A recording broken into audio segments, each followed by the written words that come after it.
Ang pichi-pichi ay isang tradisyonal na kakaning Pilipino na pinaniniwalaang nagmula noong panahon ng pananakop ng mga Espanyol sa Pilipinas. Bagamat hindi tiyak ang eksaktong pinagmulan nito, sinasabing na impluwensyahan nito ng mga teknik sa pagluluto ng mga Espanyol at Tsino na inangkop gamit ang mga lokal na sangkap. Ginagawa ang pichi-pichi mula sa ginadgad na kamoteng kahoy, asukal at tubig. Ito ay pinasinawan hanggang sa maging malinaw at malambot, saka binabalutan ng niyog o ginagadgaran ng keso.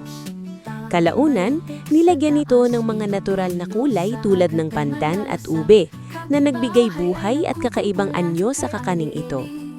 Karaniwang inihahanda ang pichi-pichi tuwing pista at espesyal na okasyon at patuloy itong minamahal dahil sa simpleng sangkap, ngunit masarap na lasa. Isang patunay ng pagiging malikhain at masikap ng mga Pilipino. Sa bawat kagat ng pichi-pichi, hindi lang tamis ang ating nalalasahan, kundi pati ang kasaysayan at kultura ng pagkaing Pilipino. Hanggang sa susunod na kwento ng ating mga paboritong kakanin. Mula po sa kusina ng Alelis Kakanin, maraming salamat po.